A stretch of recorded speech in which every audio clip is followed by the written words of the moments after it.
Just by way of brief introduction, I think the thing that makes my view different on health is that I'm a veterinarian as well as a physician. And in veterinary medicine, we don't have health insurance for animals like we do people. And if we were to use a human healthcare type of system for livestock, for instance, it'd be sticker shock for you.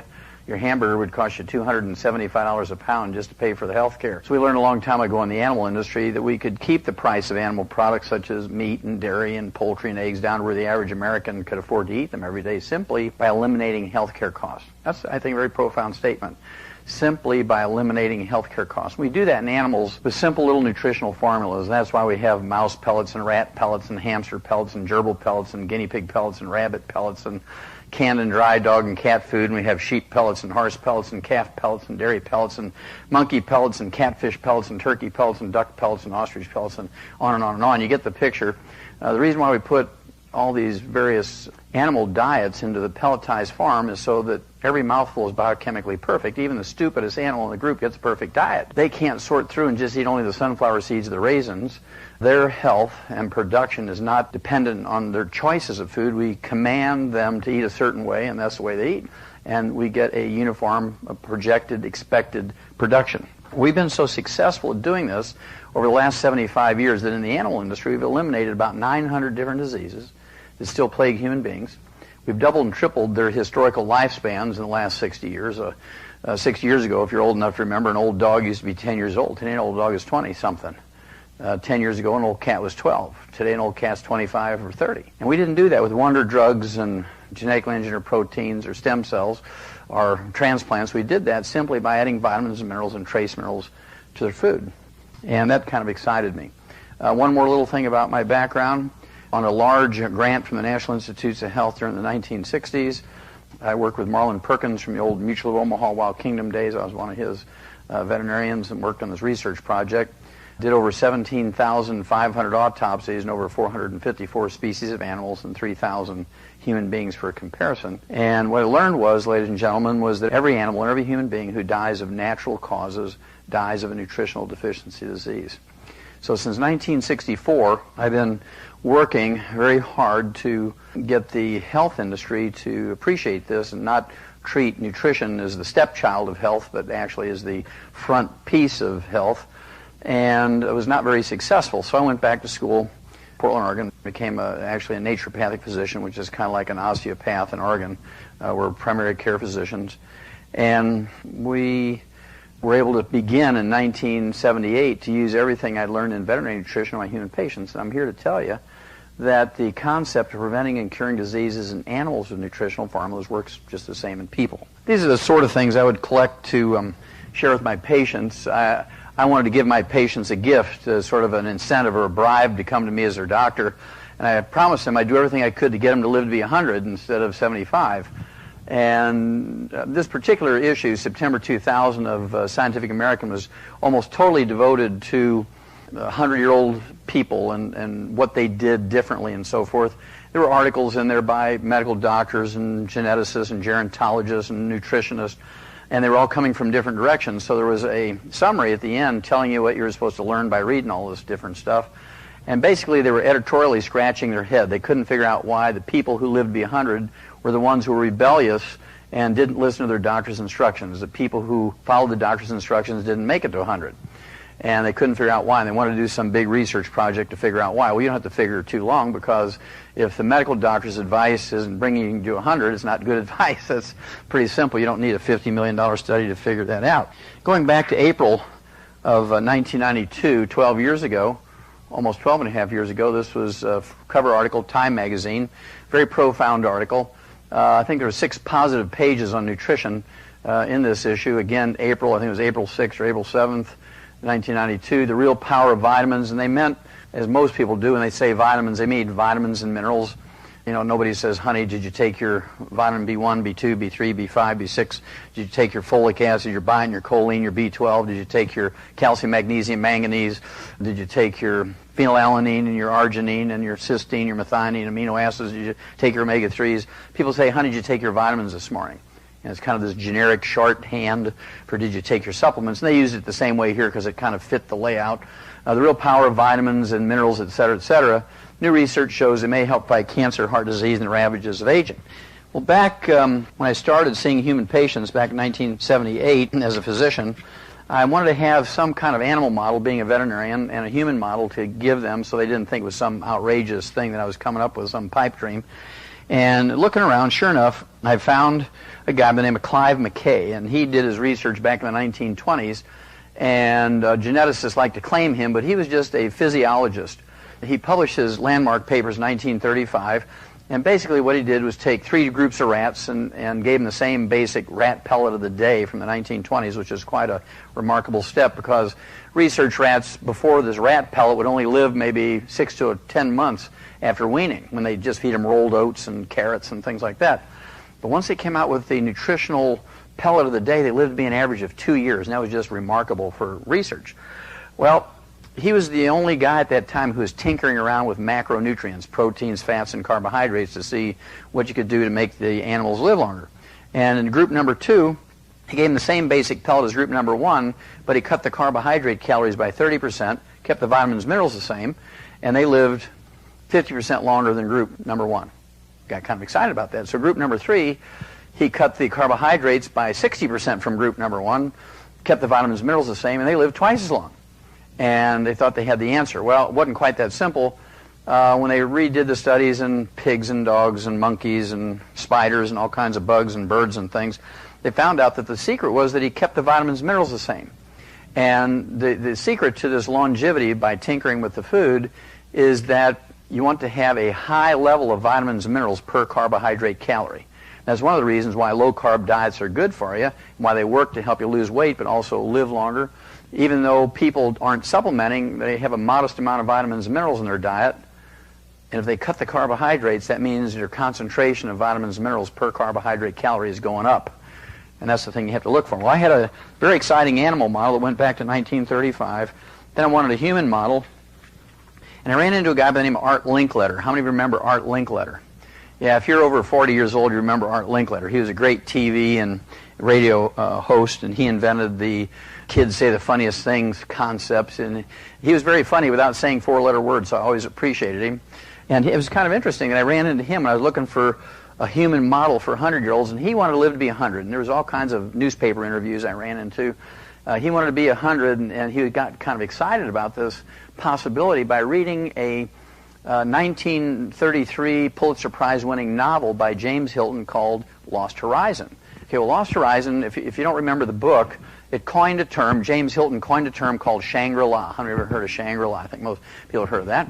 And this was this mythical place, kind of like a place where you could live in this micro-environment that was perfect, almost like Eden, and you could eat everything there, and you lived a spiritual life, and you could live to be 200, 300 years of age. And it was based on some people in what is now eastern Pakistan in a single valley called Hunza.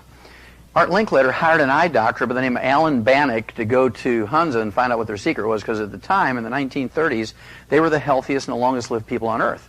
Now, the most remarkable thing about the Hunzas is they were a third-world country. They had no electricity, no indoor plumbing, no telephones. They had no hospitals, no doctors, no pharmacies, no pharmaceuticals, no prescriptions.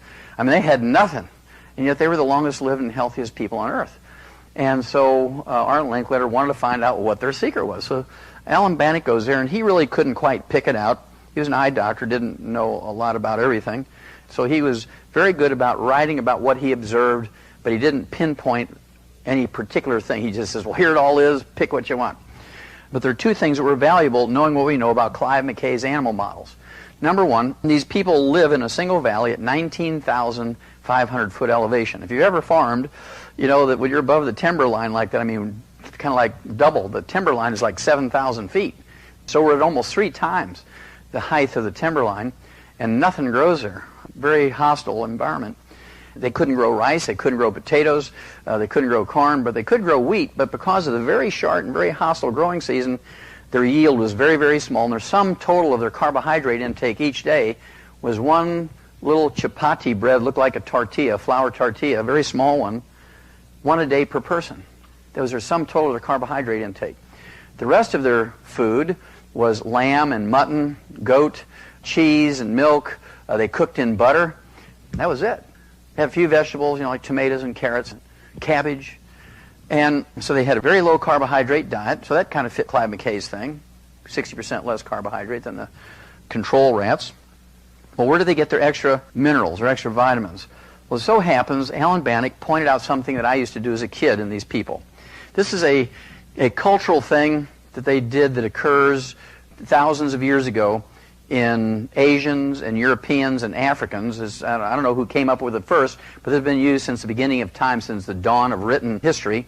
And it's something many of you have done. How many of you have ever taken wood ashes from a fireplace or a cooking stove and put in your garden? How many have ever done that?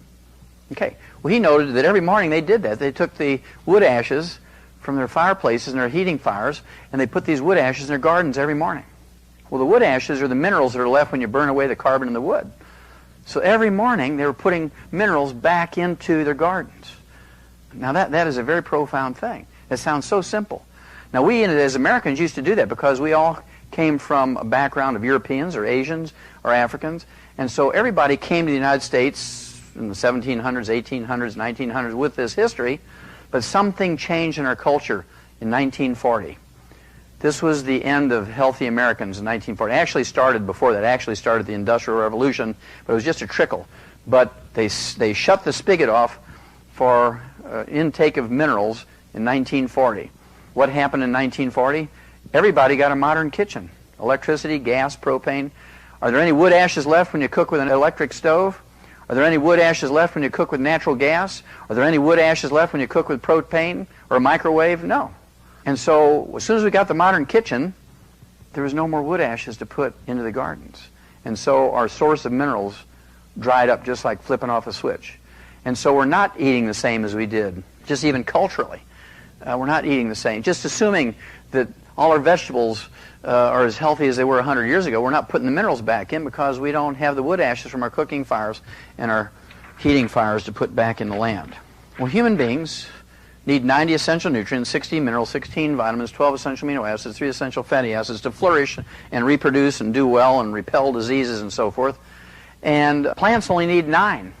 Plants are very simple organisms. I have a degree in agriculture, and I can tell you, factually, the plants only require 9 to be in a state of flourishing and robust health, but they can get away with 3 to give the farmer the maximum yields in terms of tons and bushels per acre. That's why you see bags of fertilizer with NPK, nitrogen, phosphorus, potassium, 10, 10, 10, 10, 16, 12, because different plants require different ratios of those 3 elements. One's an element, the other 2 are minerals. And we need 60. Where are you going to get the other 57? Well, first of all, our food plants cannot give you everything you need just by eating well. Plants are very good about making vitamins, amino acids, and fatty acids when they're well nourished. They have to have at least those 3 nutrients, NPK, to make vitamins, amino acids, and fatty acids. These are carbon compounds, and plants can take carbon dioxide out of the air and use the sun's energy in a process known as photosynthesis to manufacture long carbon chains. And many of these are actually configured into vitamins, amino acids, and fatty acids. And plants can do that. They can make it. And if you spend 8 hours a day shopping and picking out everything at the perfect stage of ripeness, and you cook food properly and you store food properly, you might, only with the grace of God, get enough vitamins, amino acids, and fatty acids. But it's worse than Vegas when it comes to the minerals. Plants cannot manufacture minerals. If you can find me any plant that will manufacture any mineral, I don't care if it's lead, I'll give you $1 million in small bills, tax-free, in any offshore account you want. You'll be a bazillionaire soon. But there are no such plants. Plants don't make minerals. They can't make minerals. They're not genetically capable of making minerals. They get their minerals from the soil, and unfortunately, nutritional minerals do not occur in a uniform blanket around the crust of the earth. Nutritional minerals occur in veins like chocolate and chocolate ripple ice cream. Nutritional minerals occur in veins like gold and silver. And the odds of you and I getting all 60 essential minerals just by eating well is 0. I don't care if you spend $1 million a day for food and you live on the very finest caviar and Australian wine and artichoke hearts imported from Costa Rica and all this wonderful food. Guess what? You're still going to be deficient in minerals. As I told you, I did all this research and found out that every animal and every human being who died of natural causes died of a nutritional deficiency disease. And as you might expect, spending the multi-millions of dollars, actually $7.5 million to do this research, wrote several papers, wrote 75 scientific papers, were published in medical journals, veterinary journals, wrote textbooks, big 1,000-page jobs, and lectured to doctors many times at their continuing education meetings. And I was not successful in getting people who are in a position of authority, either in medical research or the government, they get excited about preventing and curing diseases in people with nutrition like we did in animals. And I knew this was an important concept back in the 60s, and that's why I went back to school, became a physician. Well, this came out just about 40 years later. This is a World Health Organization study. Nutrition, key factor in mortality. Study finds life expectancy closely mirrors dietary factors. Well, look at there, okay? And the most important sentence they had in the whole article was, it says, inadequate intake of 3 key micronutrients, zinc, iron, and vitamin A, is responsible for an unexpectedly high burden of disease. Well, there's 90 essential nutrients. They didn't talk about the other 87. They just talked about 3. Vitamins could help 2 billion kids. This just came out in March of 2004, a couple of months ago. Vitamins could help 2 billion kids. How many people are there on Earth? 6 billion. That's a third of the population. Any doctor, anybody who says that, there's no evidence to support a claim that you can prevent and cure diseases with vitamins and minerals is a fool. How many have ever heard of scurvy? Raise your hand. You can prevent and cure scurvy with vitamin C. How many of you have heard of rickets? You can prevent and cure rickets with vitamin D. What about anemia? You can prevent and cure anemia with iron and copper and folic acid and B12 and many other nutrients. What about goiter? You can prevent and cure goiter with iodine and copper and selenium and tyrosine and amino acid. What about things like osteoporosis? You can actually prevent and cure that with calcium and magnesium and sulfur and many other nutrients. And what about diseases like night blindness? You can prevent and cure night blindness with vitamin A. And then there's beriberi with congestive heart failure. You can prevent and cure that with thiamine or vitamin B1. And then there's a plague with the schizophrenia and all the dermatitis and diarrhea that goes along with that. You can prevent and cure that with niacin or vitamin B3. And I could go through all the 90 essential nutrients, because they're called essential nutrients for 2 reasons. Number 1, our bodies cannot manufacture them, and we must consume them every day, either as food or as supplements. And number 2, if any of them are missing, you get some horrible collection of degenerative diseases, many of which are life-threatening. And so anybody who says there's no evidence to support a claim that you can prevent and cure disease with vitamins and minerals is a fool. And the last place you want to fool in your life is your doctor. If you have a doctor who believes that, I'd get up and leave. I would not go back to them, because you don't want anybody that ignorant in charge of your health. Because, well, my doctor says I can just eat well and get everything I need. Well, that was never true, but, why do people in Ethiopia live to be an average of 29 and we live to be an average of 70-something? Is it genetic? No. It's because they don't have a lot of minerals in their soil. Sand. Let's just look. This is actually a study from, just came out this month. It's the June-July 2004 issue of Mother Earth. And it was actually, what they did was take a USDA, United States Department of Agriculture study, where they compared the 1975 to 2004 values in food. And when you look at just wheat, for instance, the calcium content in wheat went down 22% during that time period. When you look at, let's look at another mineral, potassium went down 6%, phosphorus went down 24%. Then you look at calcium in apples, went down 14%. In blueberries, it went down 60%. In onions, it went down 18%. In green beans, it went down 33%. In broccoli, it went down 54%. Wait a minute, but you're supposed to eat broccoli. Eat 3 servings of broccoli a day. Eat 5 pounds of broccoli a day. You get all the calcium you need. So it went down 54%. That means you need to eat 7.5 pounds of broccoli a day to get your calcium. Yay, man, that's exciting. Eat 7.5 pounds of broccoli. I mean, you're going to generate enough gas to run a turbine. You look at iron here. Let's look at iron in apples. It went down 60% in that same time period. In blueberries, it went down 72%. In onions, it went down 62%. Let's see here. In carrots, it went down 57%. In broccoli, it went down 33%. Let's look at vitamin A. Now, the vitamin A is interesting because it's a carbon compound that plants can make if they have all the nutrition they need. They have to have mineral cofactors to be able to make the carbon compounds, right? So let's look at vitamin A. Apples went down 40% in that time period. Blueberries went down 40%. Onions went down 95%. Tomatoes went down 31%. Corn went down 400%. Well, I'm eating plenty of corn, so I'm getting all the beta-carotene I need. Went down 400%. I'm eating cornbread. I'm getting all the beta-carotene I need. Broccoli went down 74%. Vitamin C, legendary, made by plants. Blueberries went down 31%. Onions went down 36%. Spinach went down 45%. They actually checked 12 different nutrients, and they just get a little summary here. One other thing I think was important in this article, in 1992, the USDA, the United States Department of Agriculture, came out and said, if everybody just took the minimum daily requirement of all the known essential nutrients, they're going to reduce the actual reporting level of cancer by 20%. You can reduce cardiovascular disease in America by 25%, reduce arthritis by 50%, reduce respiratory and infectious disease by 20%, and reduce infant and maternal deaths by 50%. If everybody just took the vitamins and minerals. But doctors today still say, medical doctors still today say, you can get everything you need by eating your basic 4 food groups. Just eat variety, have 3 different colors on your plate, and you'll do fine. Well, doctors should be put in jail for 25 years to life because it's reckless endangerment. Through their ignorant pontifications, they have killed more people in all the wars in the world put together. It's going to get worse. It's going to get worse. This just came out June 16th, 2004. UN warns 1/3 of the earth is at risk of becoming a desert. Can you grow good food in a desert? I don't think so. This is a creeping catastrophe. And we're talking about, in the United States, they're talking about losing at least 1/3 of the land that we can grow food on now.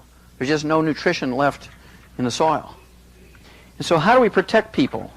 Just eat better? Eat more broccoli? Well, that's not it. That's not going to work, folks. The only way you can make sure you're getting all these nutrients is to consciously put them in your mouth. You have to supplement. Well, despite kind of a tragic outlook here, there are people who do make it to 100. Percentage-wise, it's very small in the United States. We're the 3rd largest population in the world, but there are people who live long, healthy lives. And again, they tend to be rebellious patients who don't listen to their doctors. They do things that doctors don't want them to do. And they're the ones who make it to 100. And the ones who follow their doctor's instructions exactly don't make it. How many of you had somebody in your family who lived to be 80, 90 years of age? I think most Americans have had somebody, unless they're all horse thieves and got hung early, but, you know, most people have somebody 80, 90 in their family. You can remember back, they'd eat eggs every morning, they'd salt their food, they'd eat red meat, they ate their chicken skin, they used butter, they didn't even have margarine back in those days. And the only exercise they did when they came home from a hard day's work was to fall asleep on the floor in their bib overalls. They didn't even have a lazy boy chair to sleep in. So let's see some of these rebellious people. Ralph Charles from Somerset, Ohio, which is in the middle of the state of Ohio, back in October of 1999, turned 100. And the fascinating thing to me about Ralph Charles was that he was still, at his birthday at 100, was still piloting commercial charter flights, paying passengers around the central part of the United States. To me, he doesn't look like what you expect a decrepit 100-year-old to look like. To me, he looks like he's in his maybe late 70s, early 80s. Had no restrictions on his pilot's license or health papers at 100. And then this gal here, Connie Douglas Reeves, 4 days after this article came out, September 26, 2002, she turned 101 and she was entered into the Cowgirl Hall of Fame because she'd taught 30,000 young women how to ride Western saddles and barrel race. And to me, she doesn't look like a shrinking violet. She doesn't look like somebody who would say, well, whatever you say, doctor, I mean, after all, you're the one with the white coat and the stethoscope around your neck, so I'm here for your advice, and if that's what you say, I'll do it. You know, she's got her shoulders back, her chin's out, and she's just saying, you know, knock that chip off. I mean, anybody who deals with horses for 101 years, that she's been rolled on, kicked, thrown, bit, stomped, and she's standing straight and tall, and you can just imagine a doctor saying to her, Connie, you're 101 years old now. I want you to give up salt. We got to worry about your blood pressure. She said, well, up yours, doc. I've been using salt since before you were born. I'm not going to quit now. You got to give up eggs. We got to worry about your cholesterol. She'll go, okay, I've been eating eggs forever, and I'm not going to give them up. Well, if she's a little rough for you, you might appreciate Harold Stilson from Deerfield Beach, Florida. In May of 2001, he turned 101 and went out and played golf for his birthday, and he hit a 6-hole-in-one at 101. Now, you have to have good vision to be able to see that little stick 108 yards away. You have to have a good grip on that club, and you have to have good eye-hand coordination to hit that ball, right? Tiger Woods can't even hit a hole-in-one anymore.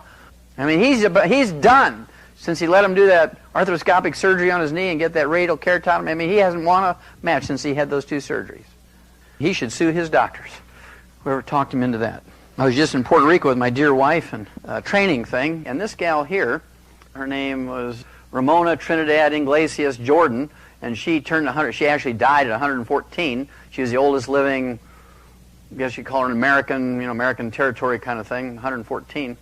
And she looks pretty good for 114. She looks like she's 80 years old. And she lived up in the mountains in the rainforest of Puerto Rico. Never been to a doctor, as they're kind of bragging about that in the newspaper. It doesn't seem to matter what you eat, as long as you keep the minerals up and the carbohydrate calories down. This gal here, Dora Ramathebe from South Africa, was born in June of 1881. And I don't know how long she lived, because this is a birthday announcement, didn't keep track of her. Turned 114 in 1995. And when she was asked, Dora, what do you attribute your health and your longevity to? She didn't say I was born in Scripps Hospital. She was born in a straw hut caulked with cow dung. Her mama peed in the dust to make mud to smear all over that child to keep the flies from eating her. How do I know that? Because I lived in South Africa for 2 years and attended many births, even as a veterinarian, because I was the only medical person around. And guess what? That's what they do. She didn't say, I kept my cholesterol down and gave up salt and went to my annual physical. You think she did all that living out in the bush in Africa 114 years ago? No. She ate locusts, grasshoppers, not the tree, pumpkin seeds, tortoise meat, wild herbs, dried fruit, and a cup of coffee. Did she say rice, bread, potatoes, corn? No. She had a very low carbohydrate diet. The only carbohydrate she took in was a little bit of dried fruit, and they don't get much of that out in the middle of the bush of Africa. That's kind of a special thing people give to each other there. Had a very low carbohydrate diet, had some essential fatty acids from the pumpkin seeds, and she got some protein from the grasshoppers and the tortoise meat. She may have gotten some vitamin C and folic acid and beta-carotene from the herbs if she ate them raw when they picked them for maybe green vegetables. Well, guess what they do in Africa? I kind of gave you a hint earlier on. Every morning they take the wood ashes from their heating and cooking fires and they put them in their gardens where they grow their squash and cucumbers and carrots and tomatoes and cabbage. So recycling minerals, low carbohydrate diet. Did she have access to vaccinations and penicillin and all that stuff and great doctors from Harvard Medical School and Mayo Clinic? No. Living out in the bush. Couldn't read. Couldn't even get an Advil. One of my favorite birthday announcements is a French lady by the name of Jean Calment. In February of 1995, she was documented by the Guinness World Book of Records being the oldest living woman at that time. There were hundreds of women who claimed to be older than she, but she was the only one that had the paperwork to prove to the satisfaction of the Guinness World Book of Records that February 21st, 1995, she was in fact 120. February 21st, 1996, she turned 121. February 21st, 1997, she turned 122, and she died in August of 1997 at the age of 122 years and 164 days. She was 122 and a half when she died. She died suddenly of a stroke. She was up singing Farajaka, for God's sakes. Farajaka, Farajaka, cooking her eggs. Whoa! Fell over dead. That was it. No nursing home. I mean, nothing. No cancer, no heart disease, no Alzheimer's disease. She was bright and mentally alert until the day she died. No diabetes. This came out in October when I was in Adelaide, Australia. It was an Adelaide, Australia newspaper. They have a lot of stuff from Southeast Asia, as you can imagine. This guy here, a tiger hunter, a Cambodian tiger hunter, said to be the world's oldest man, has died at the age of 122. Sek Yi, who is also a martial arts expert, attributed his longevity and that of his wife, Long Uk, 108, to smoking and prayer. Well, I can go for the prayer part, Pastor Joe, but I want to know what he was smoking and if he inhaled. There's also a Sydney, Australian newspaper, also in 2003, a Brazilian believed to be the world's oldest woman, has died at the age of 124. Maria Etelvina dos Santos died of a stroke in Salvador. Her birth certificate said she was a descendant of African slaves born in June of 1878. Was she born in Scripps Hospital? Did she have vaccinations and penicillin? No, she was born in a straw hut caulked with mud, and since her parents came from Africa, her mama peed in the dust to make mud to smear all over that child to keep the flies and mosquitoes from eating her. Turned out to be how many people in San Diego have lived to be 124? Here's a gal who made it to 120. I don't know if she's still alive, maybe. She's a gal by the name of Elizabeth Israel. And this was back in January of 2001. She was born in 1875. She was born in the Caribbean, on the island of Dominica, according to her birth and baptismal records. Well, how do these old people have so many birth records? That's because the Spanish set all that stuff up in 1541. They set up a birth certificate system. Anybody who was involved in the Spanish churches got a birth certificate. Here in the United States, they say, well, yeah, so-and-so claims to be 130 years old, but they don't have a birth certificate. That's because they were born in 1905. They still weren't issuing birth certificates in Beanbag, Iowa, right? Okay, one last one. I think you'll get the message here, and then we'll move on to the meat of this thing.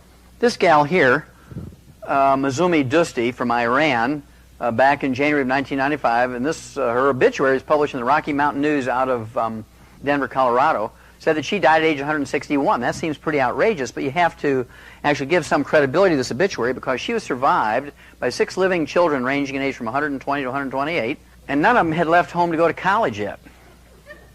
They were still babies. Her oldest son said his mother had never visited a doctor. She never took any prescription medication. She only used herbs during her life. There's messages all over these birthday announcements and obituaries, ladies and gentlemen. None of them are just swooning over their cholesterol-lowering statin drugs. None of them are swooning over eating egg beaters. These are all primitive people. There's clues here. But what do primitive people do every morning? They take the wood ashes from their cooking and heating fires and they put them in their gardens. We have electric stoves. And so how do you replace what we gave up for the convenience of a modern kitchen? You have to consciously supplement and put them in your mouth. If you don't do that, you're doomed to suffer all the terrible diseases you can suffer from. Now, geneticists tell us we can live to be well beyond 100. We have the genetics. I don't care if everybody in your family died at 35. Everybody in this room has the genetics to live well beyond 100. The short version of why we don't is because we do too many bad things and not enough of the good things. I mean, that's the shortest way I can say it. It's always amazing to me why people go to medical doctors for advice on health and longevity. I have to ask my doctor. I just hear that so many times I want to choke people. In my tape, Dead Doctors Don't Lie, I said the average medical doctor lives to be 58. And medical doctors, I mean, they just got so hysterically angry with me. You can't believe how angry they got with me with that. I mean, they called me every kind of name you could call another human being and reported me to every agency they could think of, and some they made up. And they didn't want to believe me, which I did a survey. I took all these obituaries in medical journals and added them up the ages and divided by the number of doctors, got a simple average and said doctors live to be 57.6. I rounded up to 58, gave them the benefit of the doubt, and they did their own study. Came out 3 years later, 1999, so Wallach was wrong. The average doctor doesn't live to be 58, they live to be 56. Wallach was a liar. And so why do we go to medical doctors for advice on health and longevity? Well, they only live to be 56. I mean, it's outrageous. I mean, you wouldn't do that in any other industry. Why would you go to Mr. Goodwrench to have your car maintained if the word got out that his cars that he maintained only went 5,000 miles before they burned up? The reason is twofold. I pondered on this a long time. They have convinced everybody they're the go-to people. I mean, you can't even put on a Band-Aid without asking your doctor. I mean, where are the medical doctors? I mean, we have to get everybody to fight for insurance, right? Because there's 30 million people in America without health insurance. I mean, the country's doomed without health insurance. Secondly, they've been able to relegate all other health practices, even 10,000-year-old ones like Ayurvedic medicine from India and traditional Chinese medicine. They've been able to relegate them to quackery. They've been able to convince the government that they're the go-to people. Chiropractors and naturopaths, acupuncturists, Ayurvedic medical practitioners, these guys are all quacks. Insurance can't pay quacks. If a patient goes to them, we got to put them in jail for practicing medicine without a license. They have politically and financially been able to kill their competition. Now, the Sherman Antitrust Act was actually put into law in 1895. Any industry that does that gets knocked down. Ma Bell tried it, and they broke them up. Why doesn't the government break up the medical profession? I'm going to show you why in a second. It's pretty scary. Well, if we're getting our money's worth, you might be able to say, well, they're crooks and scoundrels and all that kind of stuff, but because we're getting our money's worth, it might be okay. Let's see if we're getting our money's worth. First of all, each year the entire world spends $2.7 trillion, that's with a T, $2.7 trillion for health care. That's a gob of money, $2.7 trillion for health care. Now that $2.7 trillion, the United States alone each year spends $1.6 trillion, more than half. So we better rank pretty high since we're spending more than half. We're spending more money for health care than all the other nations in the world put together. So let's just see where we rank. In April of 1990, I found the first public printing of where we ranked. This was the World Health Organization and the Center for Disease Control out of Atlanta, Georgia, came together and they came up with this survey. They said out of the top 32 industrialized nations, the United States ranked 17th. In April of 1990, there were 16 other countries whose peoples were healthier than we were and lived longer than we did. And yet we spend more money for health care than all of them put together. The entire world. And we ranked 17th. Japanese ranked number 1, 79.1. You can say, well, that was a bad study. Let's redo it. Well, they did 10 years later, June 2000, they redid it. Japan maintained number 1, but they dropped from 79.1 down to 74.5. So this was our chance to catch up and surpass them, at least gain on them, right? Instead, we dropped from 17th longevity all the way down to 24th. Now there's 23 other countries whose peoples live longer than we are and healthier than we are, and yet we spend more money for health care than all the other countries in the world. Does that give you some sense that we're going the right direction? Well, it doesn't me. I'm just a dumb farm boy from Missouri, but the numbers don't equate to being on the right track. Does that give you the sense that doctors are laying awake day and night trying to figure out how to cure us of all these terrible diseases? Doesn't me. What about all these 250,000 pharmaceuticals and prescription drugs they have in the PDR, Physician's Desk Reference? If you take out the 500 antibiotics out of there, out of the 250,000 drugs, which are designed to cure infections, you know, like strep throat and scarlet fever and pneumonia and things like that. There's 249,500 pharmaceuticals left. And you can't find one of them that are designed to cure anything. They're all designed to milk the insurance system. There's no laws requiring pharmaceutical companies to make cures, and so they don't. There's no laws requiring medical doctors to cure people when their cure is available, so they don't. Now that's a mind blower. There's no law requiring doctors to cure people when their cure is available, so they don't. Now, we would all like to think in our heart of hearts that doctors, medical doctors, are altruistic and they're in the business of helping people. Well, if you believe that, you're living in la-la land. Their primary concern is not to help people. Their primary concern is to crack that financial nut every month. Health spending has hit the biggest surge in 11 years. It must be Bush's fault. God, it's Bush's fault. No. That started out 20 years ago when we came up with the managed care. How many heard of managed care? Now, managed care was designed to stop excessive tests and unnecessary surgical procedures and unnecessary prescriptions by doctors. And it was working. But doctors' incomes got cut in half. I mean, their lifestyles were going in the tank. So they started whispering to their patients, look, there's some beady-eyed accountant kept you from getting that test. Now, I'm the doctor. I know you needed that test, and he won't let me do it. You got to pay for it out of your own pocket. Oh, we can't have that. And so by continuing to whisper in the patient's ears after 10 or 11 years, patients finally kind of rose up and Medicare had to back out of the managed care system. And the day after Medicare backed out of the controlled environment where the bean counter was in charge of what you got instead of the doctor, went up 17%. Healthcare went up 17%. It's been going up almost 50% every quarter now since then because they're totally unchecked. It's political suicide for anybody to try and stem the tide. Right now we're spending $1.6 trillion a year for health care. I'm going to show you what to do about it. Age 65 workforce. Wait a minute, workforce. Age 60, you're supposed to retire at 65. What is this workforce thing? According to the U.S. Department of Labor, 95% of all Americans who retire at 65 retire below the poverty level. $2,000 a month is poverty cutoff.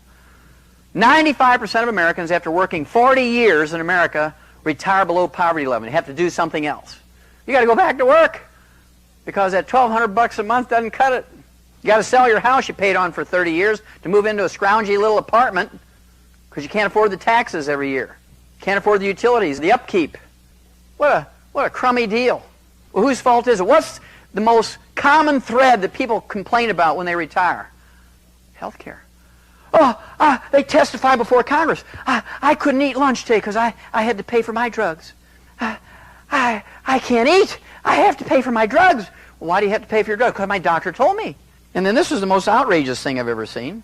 Last year, 9 months ago, whatever it is, you all remember this, Vaughn's and Ralph's and Kroger's, 70,000 workers from grocery stores went on strike in Southern California alone. And they were striking all over the country in sympathy with them because over a 3-year period between 2000 and 2003, the health care cost for their insurance went up 50%, went up from $6,000 a year to $9,000 a year.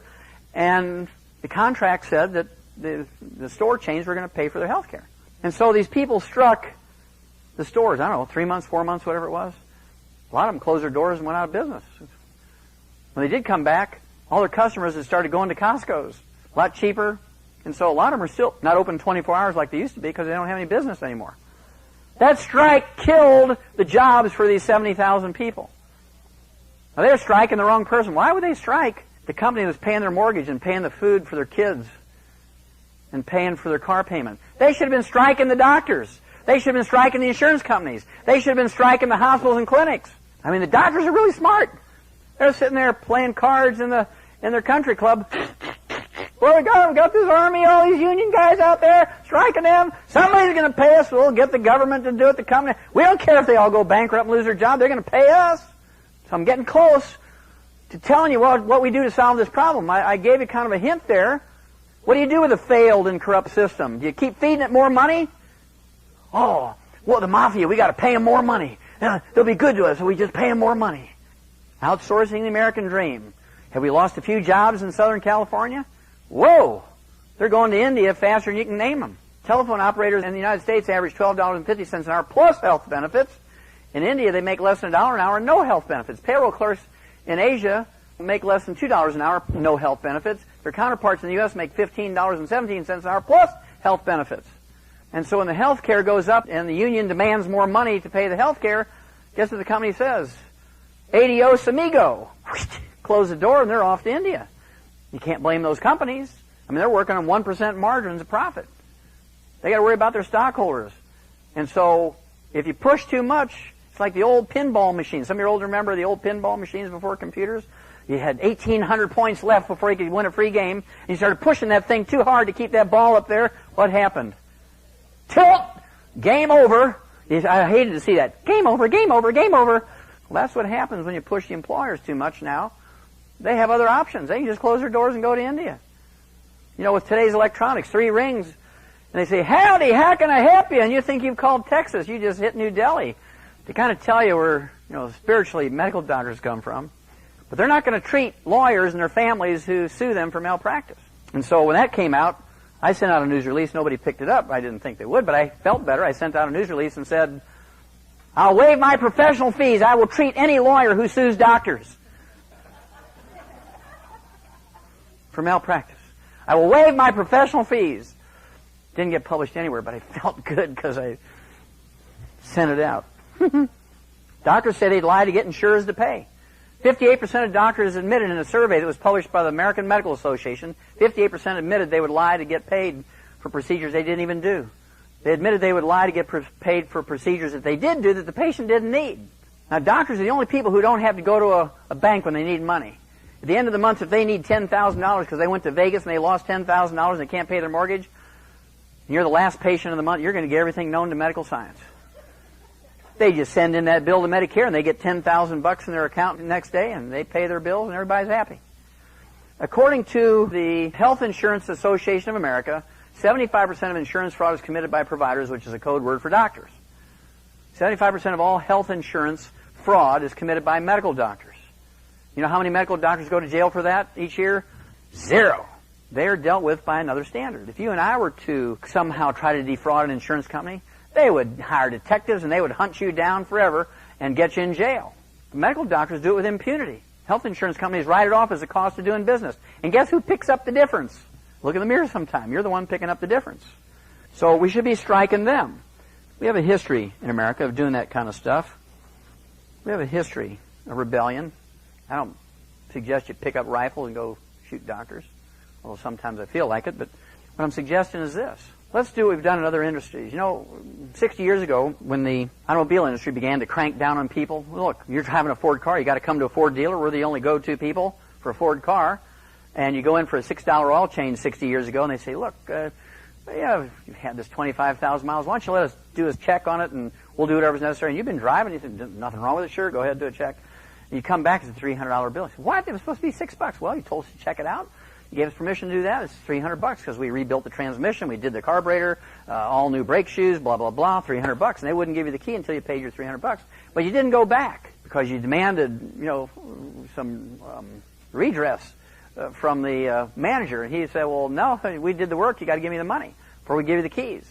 And so people started going to junkyards and garage sales and flea markets. They'd read books on how to maintain their own cars and change their own oil and do all that kind of stuff. They stopped even thinking about going to the dealerships.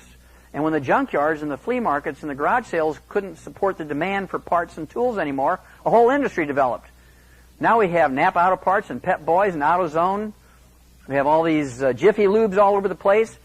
They only sprang up because people wanted to do things themselves and they were tired of being ripped off by the dealerships. Same thing happened in the construction industry. Same thing happened in the remodeling industry and in the landscaping industry.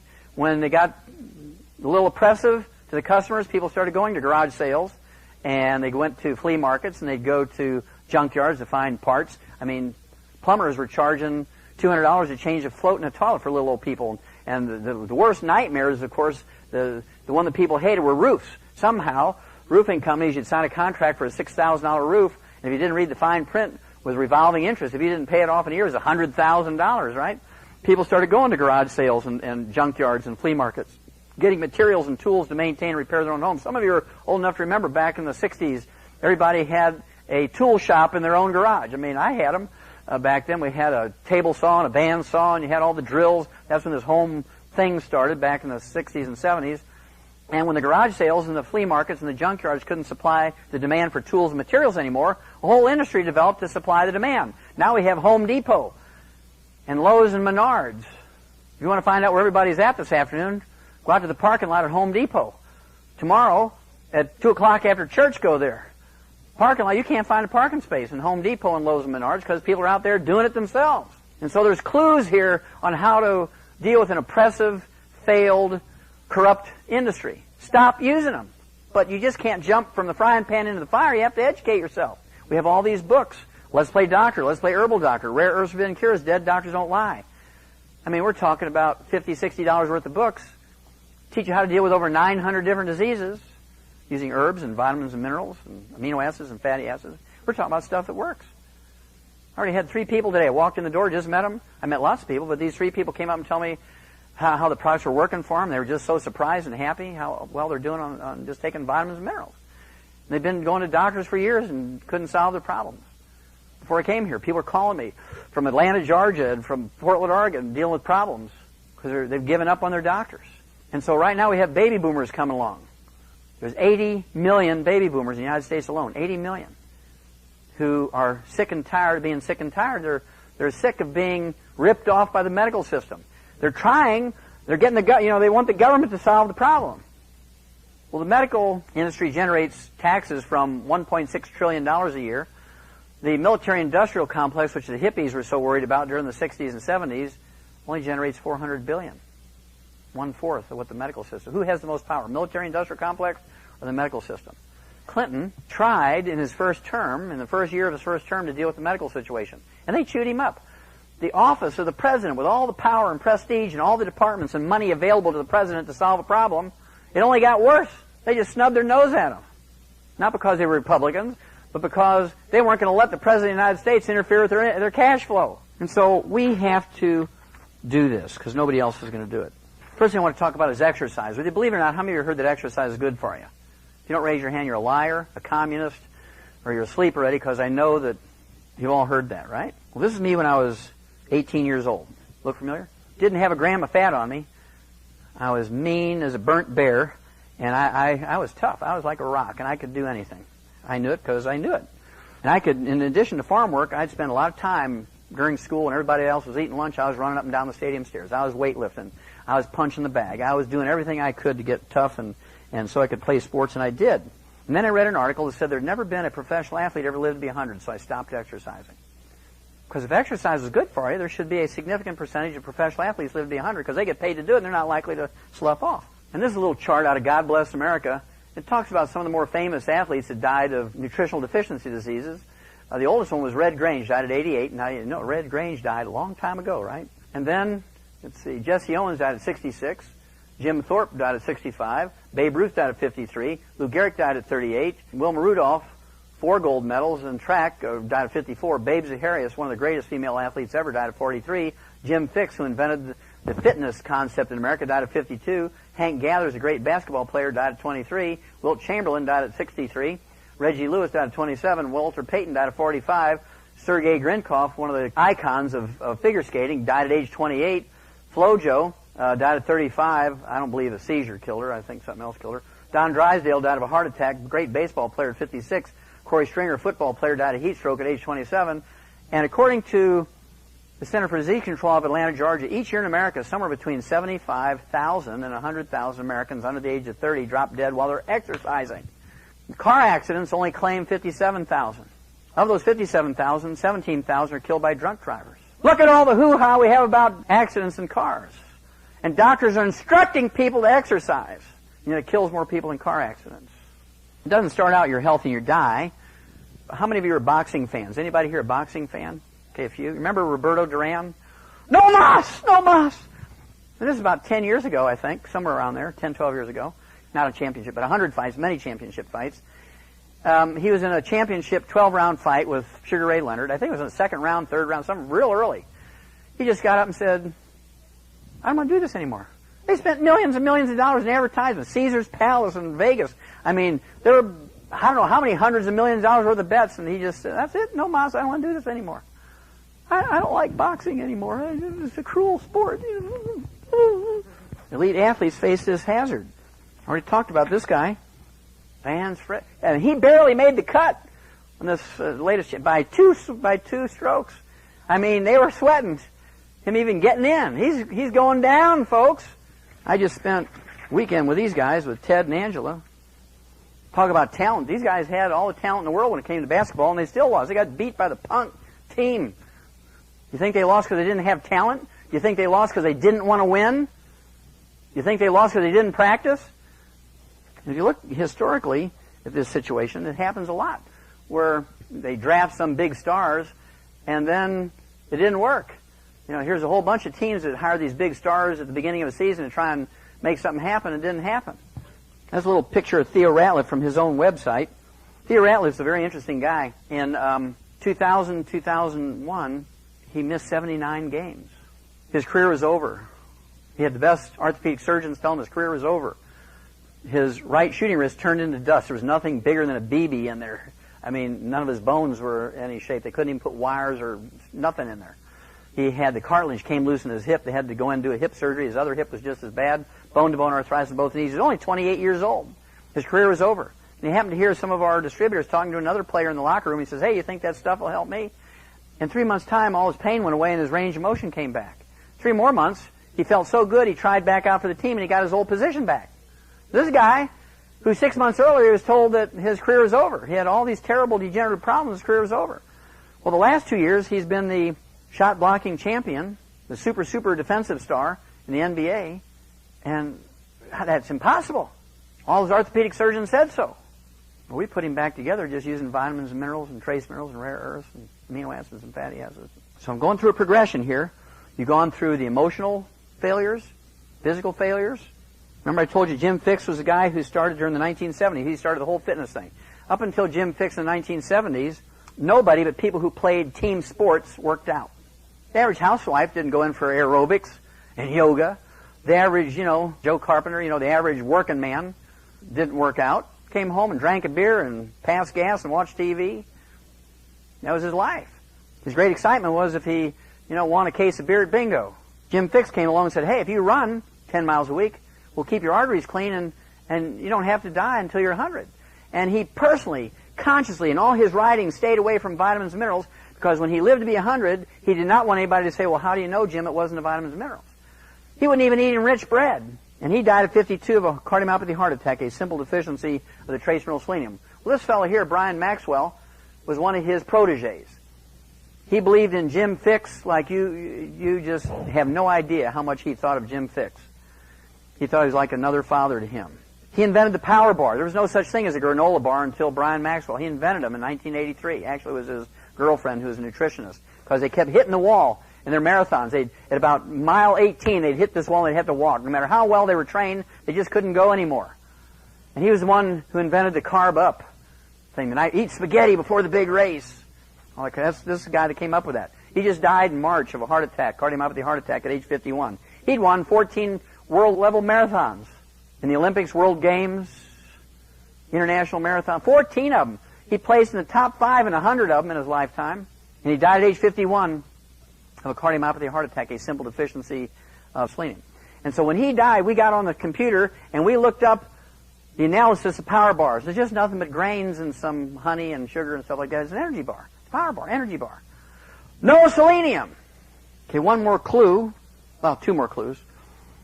This is a small study, only 158 sudden deaths of young athletes. This is from 12 to 40.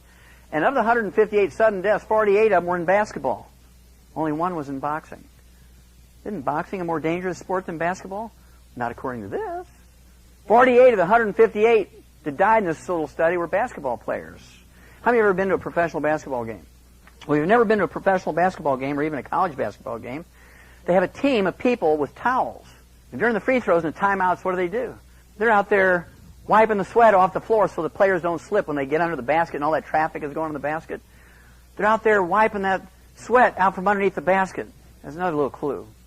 June 9th, this gal here, Rolanda Pierce, 19 years old, 6'5", Florida State University. She was going to be the big savior of women's professional basketball when she graduated from college. I mean, she was the big up-and-comer. She died of a ruptured aneurysm at age 19. Ruptured aortic aneurysm. A copper deficiency. I mean, we eliminated ruptured aneurysms in turkeys in the 1950s. She died of something that even a turkey wouldn't die from. I guarantee you, she had the finest sports medical doctors. She had the finest trainers the money could pay for. But she died of something that a turkey wouldn't die from. Because I guarantee you, she was just living on Coca-Colas and curly French fries. Doesn't seem to matter what sport it is. Gray Lundy from Newport Beach, California, died at 14 of a cardiomyopathy heart attack, training for water polo.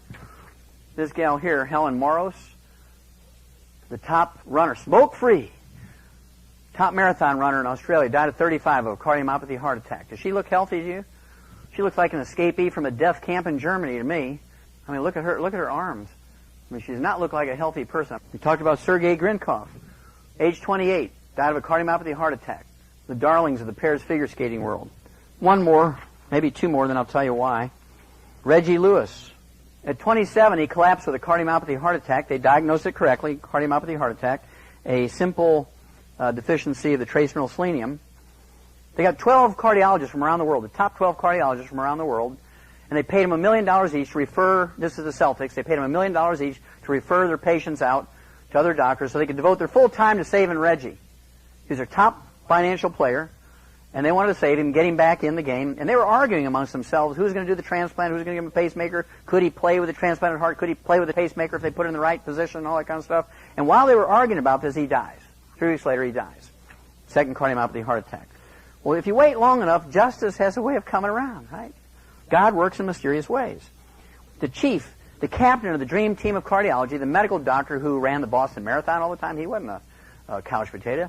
He was the designated sports medical doctor for the people who ran the Boston Marathon. He taught cardiology at Harvard Medical School in Boston. One Dr. W. Thomas Nessa, a year and a half after Reggie died, at age 48, dies of the same thing. Dr. W. Thomas Nessa, a member of the dream team of cardiologists who treated the late... I mean, I'd have been embarrassed if I was part of his family to put that in there.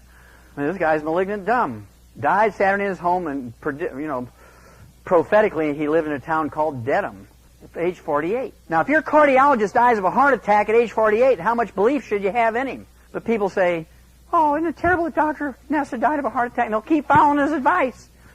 Now, if he was my cardiologist and died at age 48 of a heart attack, if he said no salt, I'd be taking the top off the salt shaker and guzzling salt.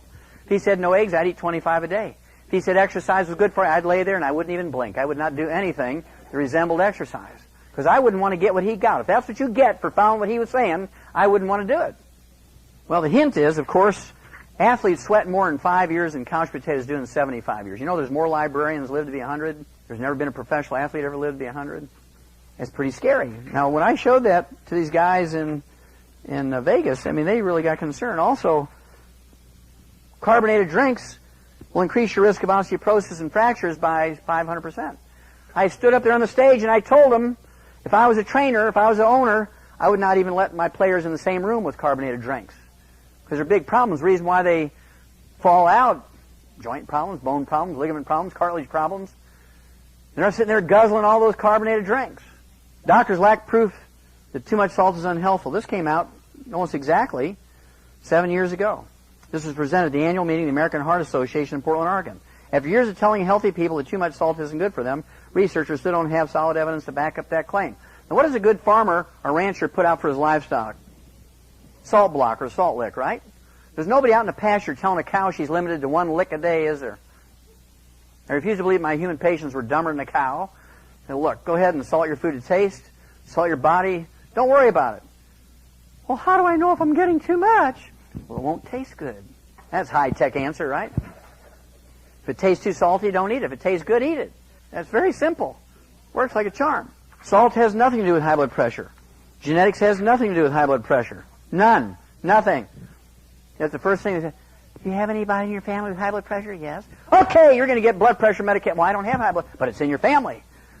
Genetics has nothing to do with it. Salt has nothing to do with it. In fact, the government spent $30 million in what they call the Sodium Task Force, and this came out in 1997. And the bottom line, it said, the study found that people who limited their salt intake to 1,000 milligrams or 1 gram a day, which was what medical doctors recommend to you, the people who followed the doctor's instructions had 6 times more heart attacks, 600% more heart attacks than those who defied their doctors and ate double that amount of salt. It's a government study. They're trying to prove the salt was bad. You had to get rid of salt. They couldn't do it. Because it's not true. Salt is an essential nutrient. If you get too much, you won't like it. So what causes high blood pressure? High blood pressure is caused by a simple deficiency of a single nutrient. Now, we've eliminated that deficiency in animals. Pigs and horses and cows and canaries and parakeets and dogs and cats and salamanders and crickets can all get high blood pressure. But they don't get high blood pressure not because they don't have the genetics to get it. They don't get high blood pressure because, remember I said we got these little pellets? Because we don't have insurance to pay for calcium channel blockers and beta blockers for dogs. And so we just put that little mineral and all its cofactors in those pellets called calcium. You can drink 50 gallons of milk a day and you can't get enough calcium to lower your blood pressure. You can eat 25 pounds of cheese a day. You can't get enough calcium to lower your blood pressure. The only thing that will happen is you'll be so constipated you'll need a jackhammer to have a bowel movement. If you didn't have hemorrhoids, you're going to get them. And so as part of our basic program, the basic program with all the known essential nutrients to support maintenance and repair, it's a mindless thing. You don't have to, let's see, I need 2 of these and I got my ratios and 40 bottles of this. And we've done it all for you. $100 billion worth of research. We put it in those bottles. Obesity, quickly, 62% of Americans are overweight, 40% are obese. And, there's all these diets. There's the Atkins diet. There's the South Beach diet. There's the Zone diet. And all they do is parse words on percentages of low glycemic carbs and fat. And they're, I like 20%. No, I like 22%. It's going off the stick. Nothing is touching it. Well, my wife and I are finishing up a book because we know the cause of obesity. Veterinarians know the cause of this because when you put an animal into the feedlot, when you put a steer in the feedlot, what is your goal? Make them fat. Prime beef is fat. We know how to do it. We know the technology to do it. And when you reverse engineer it, you can make lean beef. Oh, that's mysterious. We've been doing this forever. So I got tired of just telling everybody. Goes in one ear and out the other. Some people listen, take the ferret fat pack, lose a few pounds, right? But there's a lot of technology in that ferret fat pack. It's just not another diet because it's been engineered to work based on what they taught me in 4 years in agricultural school and 4 years in veterinary school and 45 years of experience. When that book comes out, it's going to be a shocker to everybody because it's going to be so far different than what anybody else is doing because none of them have even come close to the cause of the problem. They're just trying to deal with the symptom, fat. The reason why people get fat again is because they haven't dealt with the basic systemic problem. Obesity on track is #1 preventable killer. Ooh, that's important. Well, here's the secret of obesity. If you recognize what's going on in that picture, there's a work wagon of a little Amish farm in Lancaster County, Pennsylvania, Intercourse, Pennsylvania. That's off a little Amish farm. And I walked onto the farm and I said, what do you feed your horses? Oh, we just give them ground corn and or they can get out of the pasture and a little bit of hay. Well, you got a problem. He said, yeah, they get lame all the time. I want you to look at that wagon. You see anything wrong with that wagon? Yeah, I heard him say it chewed up. That's right. Those horses have chewed that plank out of that wagon. That's where the farmer would jump off that wagon all the time with a sweaty hand, impregnated that wood with salt. Now, why were those horses chewing on that salty wood? Because they're minerally deficient. It's called pica. How many of you have heard of the term pica? Pregnant women do that all the time. They'll eat dirt. That's so common in the south part of the United States. They actually sell clay in little bags. You can get white clay, blue clay, red clay, yellow clay. They sell it in the grocery stores because pregnant women have cravings. How many of you have heard of pregnant women getting cravings? Okay, any woman who's ever been pregnant has a craving, right? That's because the baby is stealing minerals from the mother and she's not taking them in fast enough to replace what the baby's stealing from her. We've been taught that it's socially unacceptable to eat dirt and chew on the furniture, so we eat snacks. If you're that hungry and you're eating dirt, or you're eating dirt as a kid, bam! Don't do that. You'll embarrass me. If you're that hungry, go in there and eat a moon pie and a RC. Get them potato chips. Now, this is not a secret. The snack food industry knows about all this stuff. They engineer their food. The motto of Lay's potato chips is what? Written right on the bag. You can't just eat one. Because they engineer it. When you open that bag, you're going to eat the entire bag and you're going to look for a second bag.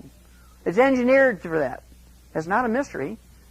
And so, if every kid who had these cravings, you all know them, especially during a holiday. You've just eaten a 7-course dinner and you open up that refrigerator and you're standing there staring in there. What are you doing, Frank? I gave you a 7-course dinner for Christmas. You're staring in the refrigerator. I don't know. I just need something. I don't know what it is. I'm just looking for something. Because calories don't solve the problems of a mineral deficiency. When you take minerals, you're not really hungry anymore. And so it's really easy to cut back on the food because you're not hungry anymore. I'll just show you 2 gals. This gal's from Nashville, Tennessee. Ann Halsenbach. Lost 90 pounds, 11 months. Good-looking lady. Did great. And I like this little gal. Terry Mooney from Fenton, Michigan, lost 60 pounds in an 8-month period. She went from this, kind of like I'd say a farm wife kind of look, to this, same girl. She's only 25 years old, but she looked like she's 40 years old, farm wife. Look at her now. And so we have thousands of people, both men and women, who've lost a lot of weight. Diabetes is an epidemic. Diabetes is an epidemic. It kind of goes along with this obesity thing. 1 million new cases a year in the United States alone. It makes up 12% of the American population. 32 million diabetics. Of them, 95% or 31 million are adult-onset type 2 diabetics. And adult-onset type 2 diabetics make tons of insulin. They make as much as 10 times more insulin than non-diabetics. It's not an insulin problem. They make more insulin. That's why they can take pills, or maybe even with diet and exercise, they can kind of control their diabetes because they make plenty of insulin. We learned in 1957, when it was actually printed, published in medical journals in 1957, that we could prevent and cure. Those are two profound words. We could prevent and cure adult-onset type 2 diabetes in laboratory animals, pet animals, and farm animals in 1957 with 2 trace minerals and their cofactors. The medical doctors say, well, there's no evidence to support a claim that you can prevent and cure diabetes in human beings. And so it lay dormant in human medicine for 20 years until 1977. And then a guy who couldn't speak English very well, a medical doctor who couldn't speak English, who they put in charge of a coma center because he didn't have to talk to the patients, right? They're all in comas.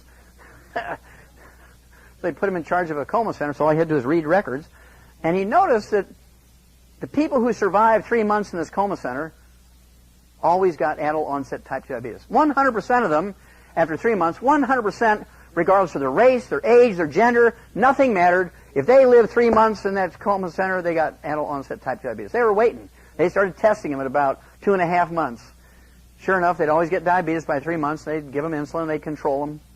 And he made the mental leap that there had to be something missing in the feeding tube that they were giving them, because it didn't matter their age, their race, their gender, didn't matter anything. If they lived there 3 months in a coma, they got adult-onset type. And so he made the correct thought that they were missing something. So he starts reading.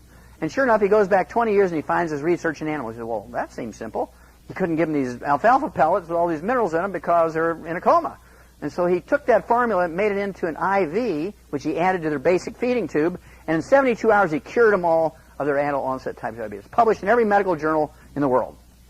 This gets published every 2 or 3 years because people getting their PhD in endocrinology and they're studying diabetes, they run into that and they say, well, that can't be. So they try to redo it, and sure enough, it repeats, and so they publish it again. And so this is not a mystery. Every medical doctor knows this. They're not going to do that because they'll get $30 for an extended visit.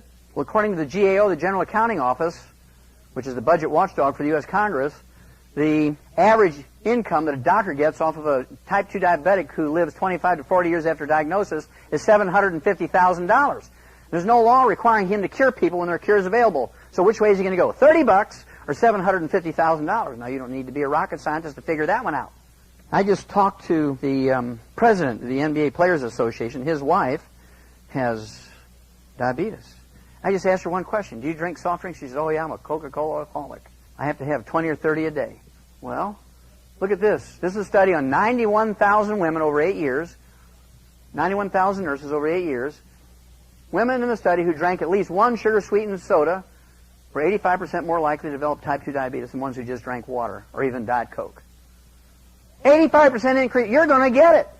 If you drink one Coca-Cola a day, it's just a matter of time. If you drink 2, it's going to be faster. If you drink 3, it's faster. But if you just drink 1 a day, you have an 85% chance of getting diabetes. And you know, when you talk to people about oh no, my doctor says genetic. Whatever turns your crank, cut way back on the carbohydrates, eat 6 small meals a day with animal protein in them, watch what happens. Weight goes down, blood sugar goes down, you live a normal life. Well, I have to ask my doctor permission. Okay, last one is arthritis and osteoporosis. According to the Center for Disease Control, 85% of Americans after the age of 50, or by the age of 50, already have osteoporosis or arthritis of one type or another, to one degree or another. There's not a single medical treatment designed to prevent or fix it. Aspirin, Celebrex, Vioxx, Tylenol, ibuprofen, Advil, Aleve, methotrexate, gold shots, prednisone, cortisone. None of them fix it. They all have terrible side effects, many of which are life-threatening. And cure arthritis and osteoporosis in animals over 300 years ago in Europe and over 1,000 years ago in Asia. So why don't doctors use that? Well, there's no money in it. Remember, we already said there's no money in the cure? If Doc Smith were to cure all his patients of arthritis and osteoporosis today, and the word got out, he was curing people, the line would go around the earth 3 times. And he'd have one heck of a good month. But what do you do for the rest of his life? He'd be broke because there's no money in a cure. The money is in milking the insurance program. If you follow your doctor when it comes to arthritis and osteoporosis and other degenerative diseases, this is what you're going to look like by the time you're 75, 80 years old. Yahoo! And then I look forward to that. Man, oh man, diabetes, back surgery, hip replacements, knee replacements, bone spurs, high blood pressure, Alzheimer's disease, triple bypass. I'll bet you he was a very... Whatever you say, doctor. Now this problem starts when you're young. This problem starts when you're weaned off of milk. I see so many kids today, thousands of them a month, thousands a month. Oh, he has Charlie horse. Is he 3 years old and he has leg cramps and the doctor says it's growing pains. I know it's something different. Well, you give him any supplements? No. Are you giving him apple? Oh, he loves apple juice and orange juice and grape juice. I mean, he just lives for orange juice and grape juice and apple juice. Well, how much calcium and magnesium and boron and strontium and silica are in there? How much sulfur is in apple juice and grape juice? None. This is out of Australia, but this is absolutely true. I just like this because of the little red, this island of Tasmania. 3/4 of young Australians and Americans aged 12 to 15 are not getting enough calcium.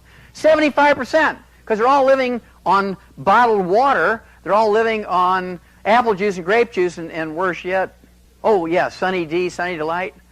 Yeah. There's only 2% juice. It says right on the label, 2% juice, and the rest of it's sugar water.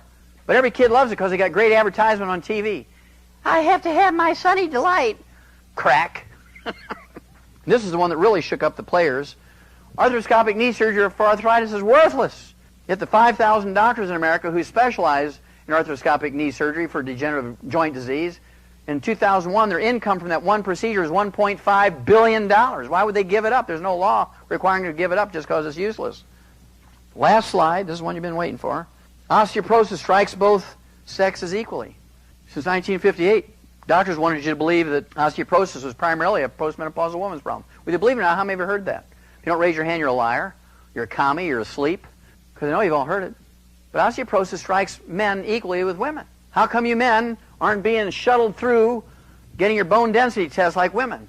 Well, because doctors make too much money on HRT, kickbacks.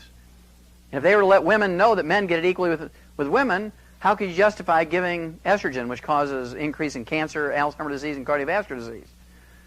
You couldn't justify it. Because, I mean, how many red-blooded American men are going to walk into their OBGYN and say, okay, doc, I got osteoporosis in my family. I want you to shoot me up with that, that estrogen stuff. That's not going to happen, is it? And so that's why there's no carbonated drinks, and give up fried foods and margarines, and cooking oils and meat cooked well done and burnt animal fats. Just doing those things, you'll have 30, 40, 50 healthful years of your life. I have to ask my doctor.